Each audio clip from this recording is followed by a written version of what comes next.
Sí. 5, 4, 3, 2.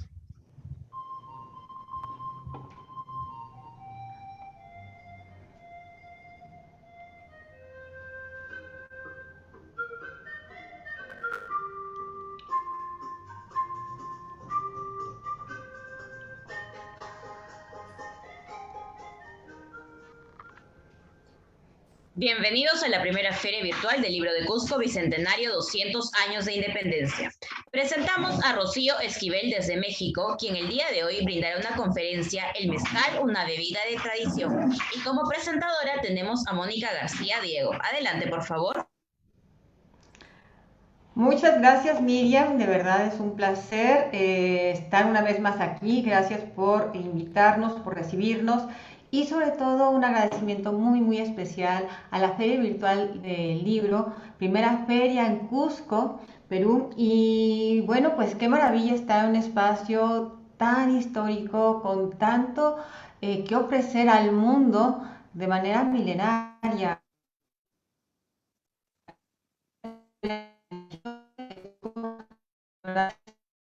Es un referente ya a nivel mundial.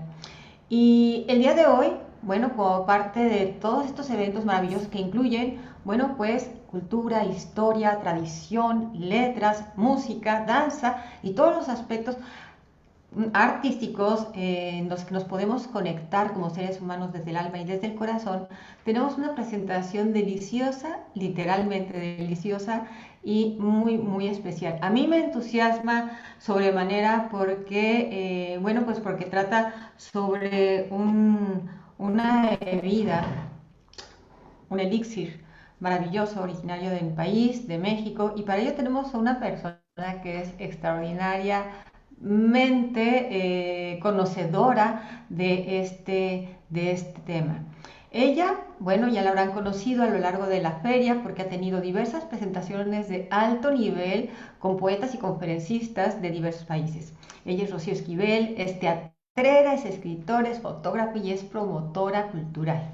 Ella pertenece desde hace 16 años al grupo La Logia de los Mecólatras, donde organizó diversas degustaciones de mezcal en eventos gastronómicos y culturales. El recorrido del mezcal viaja sobre el recorrido del mezcal. Ella viaja en tranvía junto con la Secretaría de Cultura.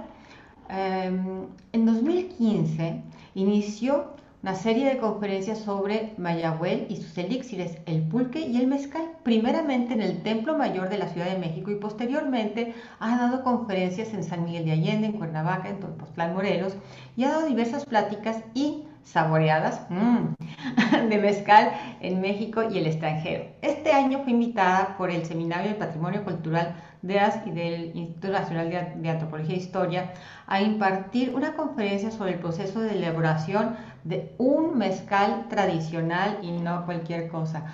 Bienvenida, Rocío, de verdad que no sabes cómo he estado esperando en toda nuestra programación, que es espectacular, por supuesto, pero este momento para compartir contigo me llena de emoción el tema y que, bueno, nos puedas adentrar a la realidad del mezcal. Ay, Mónica, pues muchas gracias nuevamente a los organizadores de esta feria que nos permiten expresarnos. Y bueno, pues para mí hablar del mezcal es algo muy importante porque me parece que debemos de sacarlo de esta cuestión de que el mezcal está relacionado a emborracharse. Es como si nosotros dijéramos que comer está relacionado a atragantarse. Sí, permíteme hacer una cosa, es degustar algo, saborear algo, por eso el trabajo que hemos realizado durante tantos años en la Logia de los Mezcólatras, se trata de detenerte a conocer una bebida. Bueno, tengo una presentación para ustedes, para todos los que nos están viendo, para que podamos entender. A A ver, ver, ahorita déjenme. mientras la compartes, quiero comentar al público que efectivamente, y seguramente van a ser temas que vas a ir compartiendo, porque a mí me llama la atención. Sí, Por ahí está. ejemplo, ahí estamos. Desde hace unos años para acá, y la verdad es que puede ser algo muy nuevo, que empezó a moverse el mezcal ya con una cuestión de vámonos al antro y nos tomamos un mezcal, tenemos un mezcal, pero tradicionalmente realmente el mezcal está en otros niveles dentro de la cultura de aquellos que degustan y que saborean, como muchas otras bebidas seguramente en el mundo, ¿no? Esto sucede con el mezcal en México. Así es. Y entonces, bueno, por Sí, favor, te dejo claro. la palabra Lo que para que pasa, presentes. Ujú. sí, sí, les voy a ir platicando y voy a responder a tu pregunta conforme vamos avanzando. De lo primero que yo quisiera hablar es que Mayagüel es la advocación o la deidad con la que se relacionaba al mezcal, ¿sí? Aquí tenemos una representación prehispánica. Está un maguey con su floración que conocemos, y Mayagüel estaba relacionada con muchos rituales prehispánicos, porque el maguey es esta planta maravillosa de la cual sale el pulque y se destila el mezcal, que tiene muchas variedades. Ahorita les voy a enseñar otras diapositivas. Sin embargo, el maguey tenía muchos usos. Entonces, para los prehispánicos era una planta sagrada. En Perú se llama la cabuya. Cuando yo estuve visitando Perú, hice una saboreada de mezcales y me encontré con muchos magueyes. Los magueyes en un 70% son endémicos de nuestro país. Los hay por todo el mundo. Sin embargo, por eso el mezcal, este destilado, es tan mexicano. Quiero aclarar bueno, les presento rápidamente. En esta imagen vemos a Mayagüel emergiendo de este maguey azul, ¿no? Está coloreada de azul y tiene un lazo de algodón porque del maguey se sacaban hilos para tejer indumentaria, se usaba para hacer casas. O sea, es impresionante la importancia que tenía para los antiguos mexicanos el maguey. Y Mayagüel era vista como una madre protectora, por eso esta imagen. Se le describía como la mujer de los 400 pechos, aparte de que se hablaba de los 400 conejos, que es esto que te pasa cuando te excedes en la bebida. Es como si 400 conejos brincaran en tu cabeza y en tu cuerpo. Bueno, pues Mayagüel, que la vemos representada de diferentes maneras, siempre relacionada al maguey, se contaba en la leyenda que Quetzalcóatl una estrella y Quetzalcóatl un día sube al cielo, la invita a bajar a la tierra, la seduce y pasan una noche juntos. Y la abuela de las estrellas, cuando se despierta y ve que no está Mayagüel, le dice a los hermanos que bajen a buscarla.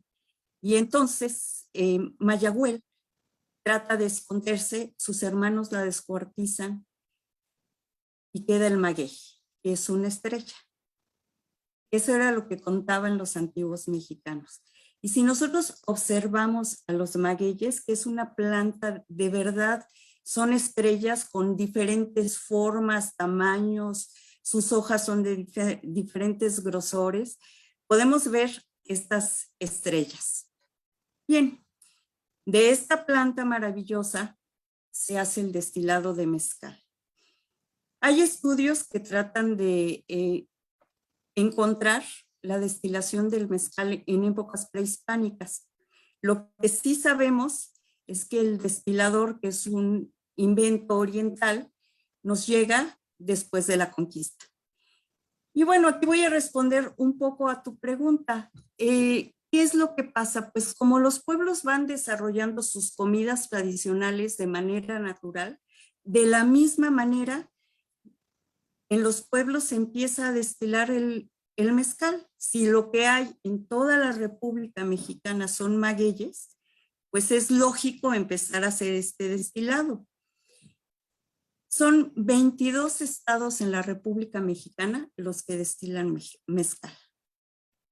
Nosotros conocemos algunos que están ahorita en la discutida denominación de origen, pero en realidad esto ha sido parte de los usos y costumbres de los pueblos durante 4 siglos.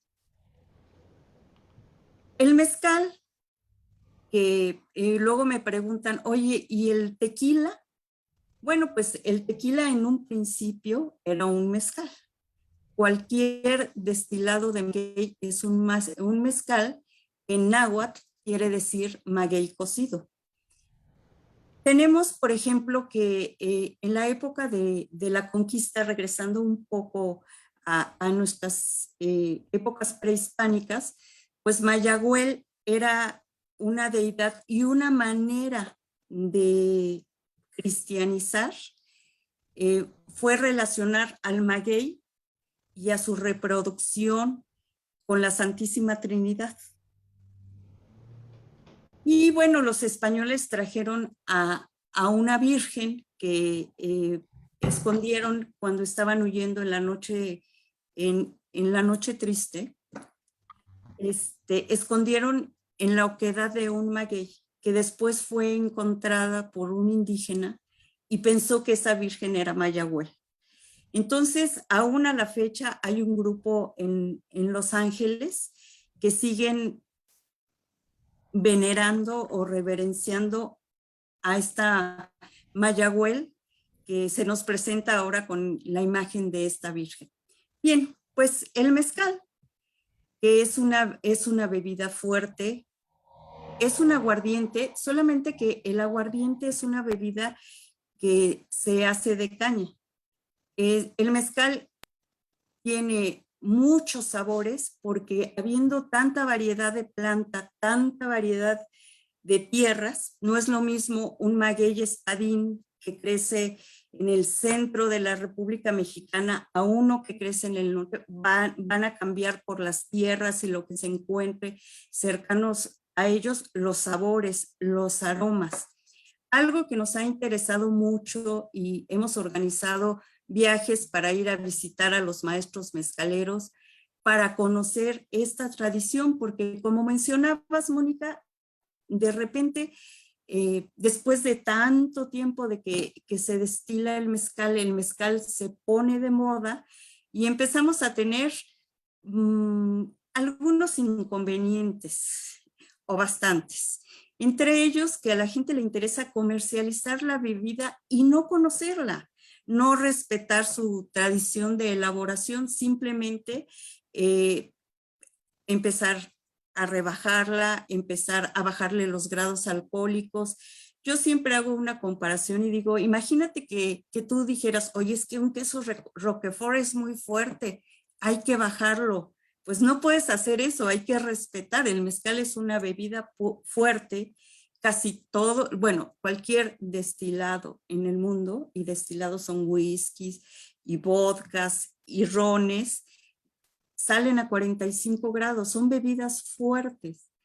Es también muy importante saber, bueno, yo he hecho un comentario a manera de broma que empecé hace algunos años, que decir que al mezcal se le dan besos, porque es una manera respetuosa de acercarse a él, cariñosa. Y siempre digo que si no lo tratas a besos, no te trata bien. Entonces hay que darle un pequeño trago, hay que disfrutar. Aquí estamos viendo en esta foto uno de los viajes de la logia. Aquí está José Luis, que es un maestro mezcalero del Estado de México. Aquí estamos en su palenque. Y siempre hemos dicho que nosotros hablamos mucho de mezcal y hemos hecho investigaciones, pero los que realmente saben, los que tienen la tradición, los que lo aprendieron de sus padres y de sus abuelos y crecieron con los magueyes y con saber cuándo está listo un mezcal para degustarse, cuándo está terminada la destilación, pues son los maestros mezcaleros. Entonces sí, es muy importante. Te agradezco, Mónica, porque fuiste tú la que me dijiste, ven a hablar de mezcal, y dije, sí, está bien.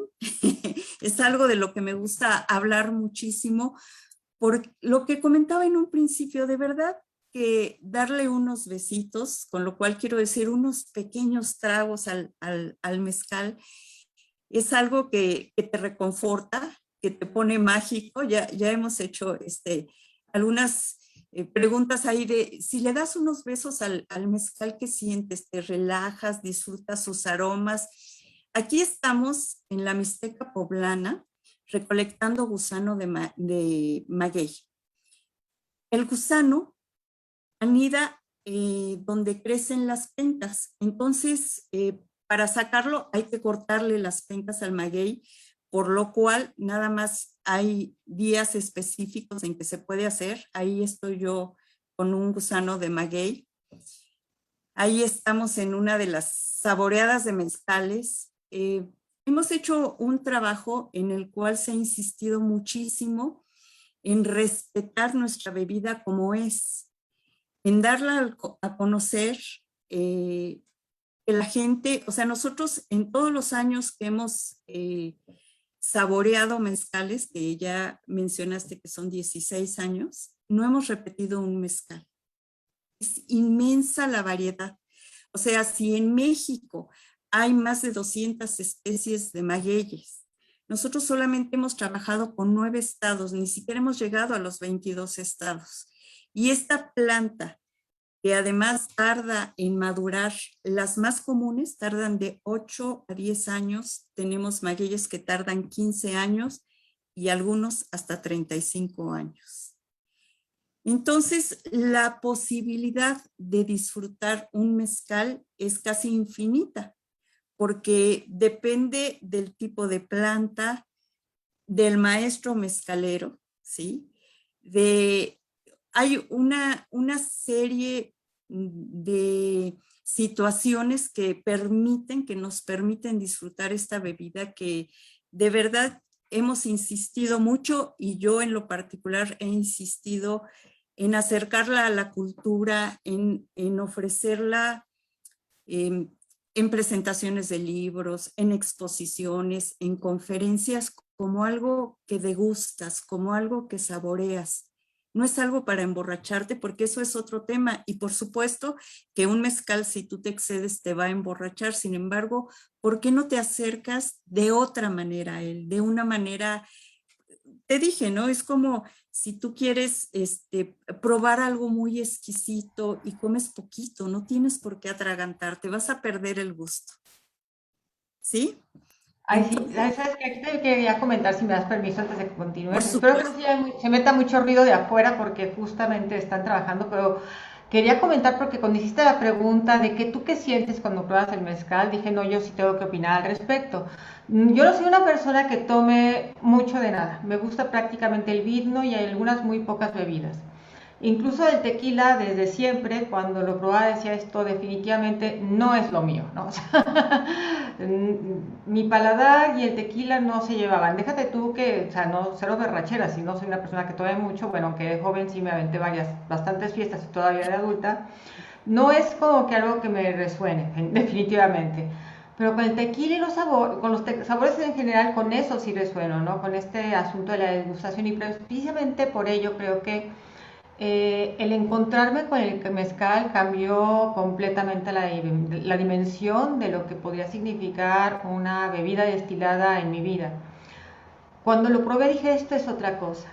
En mi caso, esa sensación ahumado, un poco quemado, ese pequeño gusto que sí efectivamente cuando lo tocas en pequeños traguillos, puedes sentir muchas cosas, ya nada más desde el paladar. Y además el estado de ánimo también es muy rico, es muy suave, es muy sensible. Te invita a reflexionar, te invita a una conversación abierta. En mi caso personal sí he visto personas que de repente sí se les pasa la mano y les brincan los 400 y hasta 500 conejos por el cuerpo, ¿no? Con el mezcal. Pero aún así es una bebida muy diferente y que se siente rico. Yo recuerdo cuando viajaba de México a Colombia, que estuve viviendo allá algunos años, Me encantaba llevarles esa botella de mezcal porque les decía, esto es algo diferente. Y aquí no sé si lo vayas a comentar o lo dejemos al final porque me adelanto con las preguntas, es la manera de tomar el mezcal, porque hay algunos lugares en el que por tradición te dicen, bueno, con una rajada de naranja, con ciertos sabores, se combina muy rico. En mi caso, no siempre, pero cuando sí llego a tener esas... esa probada de esta naranja combinada con este ahumadillo que sale de muchos mezcales, no sé si sea de todos, tú que tienes más experiencia, por al menos con algunos de los que he probado. Uf, o sea, eso sí para mí es el éxtasis y cambiar a otra dimensión definitivamente. Gracias por darme el permiso de esta interrupción. No, no, Mónica, muchas gracias. Sí, bueno, pues volviendo a esta parte de la variedad de magueyes, de todos los tipos que tenemos de magueyes, por supuesto que hay una riqueza de sabores, de aromas y de sabores, repito. Y entonces, pues hemos hecho saboreadas donde se ha maridado mezcales desde la ensalada, la sopa, el plato fuerte, el postre. Sí, este ahumado es algo que se tiende a identificar. Yo siempre cuando hacemos pruebas de mezcal, ya nos tocará hacer una saboreada de mezcal. Siempre les sugiero esta parte de oler el mezcal con atención, de poner atención. Esto es algo muy importante. Porque si nosotros ponemos atención, si nosotros lo olfateamos, lo empezamos a saborear, nuestro cerebro empieza a guardar y a decir, ah, esto huele ahumado, ah, esto huele más atatemado, esto huele a cítricos, esto está más floral, porque en el mezcal hay una riqueza. De verdad, acabo de probar un mezcal que es, digo, en lo personal no me gustó porque todos son muy buenos, sin embargo, todos tenemos gustos, ¿no? Y era muy floral, estaba perfumadísimo. Y claro, pues las tierras, este era un mezcal de Sonora además. Oh. Entonces, es muy interesante y siempre que me dicen a mí, ¿cuál es el mejor mezcal? El que te gusta. Siempre pon atención en que el mezcal esté a más 45, de 45 grados, que haga perleado, que haga perlas, que estas son las perlas del mezcal. Ujú. Entonces, cuando tú oxigenas la bebida, y esto lo puedes hacer con cualquier destilado, o sea, lo puedes hacer con un whisky, con un vodka que tú viertes de una copa a otra o de un recipiente a otro, viertes y va a ser burbujas. Esta es una característica de un buen destilado y estas son perlas del mezcal. Y la verdad es que aquí empiezas a percibir los aromas que saca, y los aromas son variadísimos. O sea, es muy difícil poder decir los mezcales de tal región sí tienen aromas característicos, pero siempre te vas a encontrar con nuevos aromas, porque además pasa con lo mismo que con cualquier sentido que nosotros educamos. Empiezas primero distingues como una mancha y después vas enfocando y vas distinguiendo más y más cosas y detalles. Lo mismo es capaz de hacer nuestro olfato y nuestro gusto. Y bueno, yo creo que tanto para beber como para comer es muy importante usar todos nuestros sentidos. Se me hace que es una de las cosas que a veces hemos perdido con esta vida rápida y con comer rápidamente y no poner atención. Y es algo que nos podemos permitir. Y nosotros acá en México, yo siempre digo, por ejemplo, cuando estuve en Perú, probé el pisco y el pisco me encanta, es un destilado, es muy rico y yo en los lugares en que anduve en Perú, porque siempre a donde viajo llevo mis jícaras, mis mezcales y mi venencia para hacer el perlado y para darles a probar, porque realmente me siento muy orgullosa de esta bebida, realmente.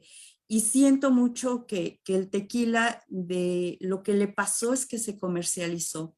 Y uno de los trabajos del grupo de la Logia de los Mezcólatras y de otros grupos también que están interesados en un mezcal tradicional es que esta bebida no se adultere. ¿Cómo? ¿Y por qué se va a adulterar? Te platico. Lo que pasa es que los maestros mezcaleros hacen 200 litros, 150 litros. En realidad, ellos empezaron a destilar para su propio consumo y para sus festividades. En el momento en que esto se empieza a volver una bebida de moda donde no se respeta la tradición, pues adulterarlo con agua y 200 litros, hacer los 400 puede resultar muy fácil. Sí. Entonces, Sí. una de las cosas y en lo particular, a mí me interesa mucho decir por qué nosotros no retomamos esta parte de querer nuestra cultura, de querernos a nosotros mismos, de querer nuestra bebida. Y si esta bebida no la podemos exportar, pues no importa, porque siempre tenemos esta idea de que el extranjero o en el extranjero o lo extranjero va a valorarla. Nosotros tenemos que valorarla y respetarla y conocerla, porque el tequila, al volverse tan comercial, pues lo perdimos, ¿no? Ahora es una bebida, de verdad, o sea, los dueños de las tequileras son extranjeros y no hay ningún problema si a ellos les interesara conservar una tradición que de verdad se perdió, se industrializó la bebida, se clonó la planta. O sea, hay tantas marcas de tequilas que toda la República Mexicana tendría que estar sembrada de agave azul para que fuera eso posible. Entonces, la idea con el resto de los mezcales, que son muchos todavía, es esta.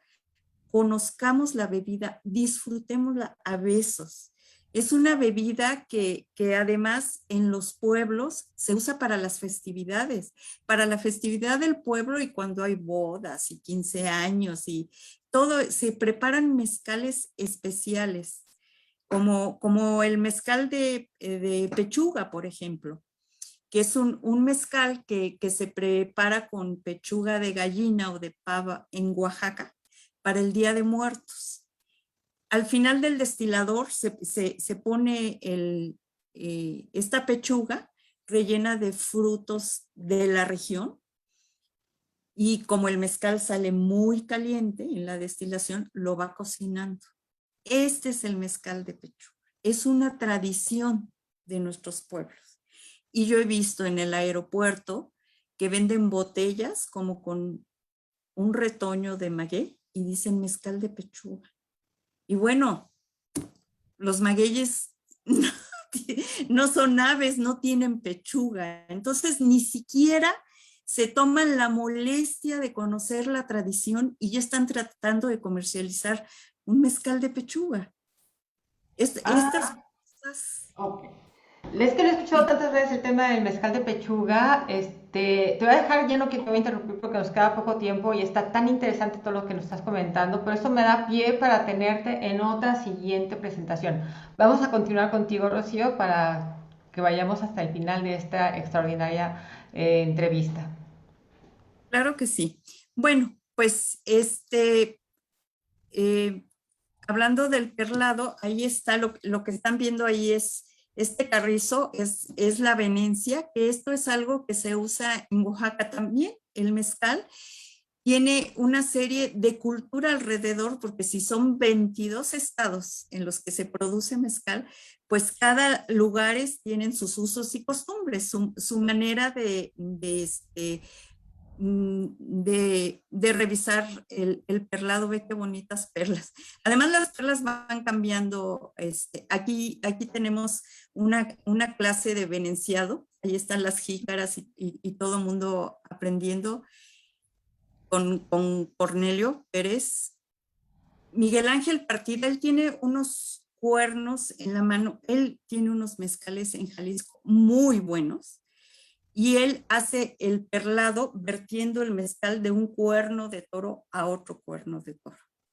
Les digo que se trata finalmente de oxigenar y lo que debería ser muy interesante, tenemos muchas cosas en que poner atención con esta cuestión de que el mezcal está de moda. Las modas a veces son muy peligrosas y son peligrosas porque a la gente le interesa comercializar y no le interesa adentrarse, conocer el producto. La verdad es que yo digo, pues sí, está muy bien que la gente quiera vender algo, ¿por qué no? Y si además pusiera atención en las regiones, en cómo la gente en sus lugares marida el mezcal. Digo, nosotros hemos hecho muchos maridajes, pero no hay como ir al pueblo y comer el mole que prepararon o el guiso que prepararon para la fiesta, para el mezcal, porque es el perfecto. Y de verdad, a ellos no le puedes decir, y se ve uno hasta ridículo de decir, oye, qué buen maridaje hiciste. Pues ellos comen así, ellos saben combinar sus alimentos. Y está muy bien que todos los mexicanos y que demos a conocer esta bebida, pero no la perdamos. Porque si no, o sea, nosotros no probamos nunca un buen tequila. Desde que la planta está clonada ya es muy difícil, ya perdió fuerza.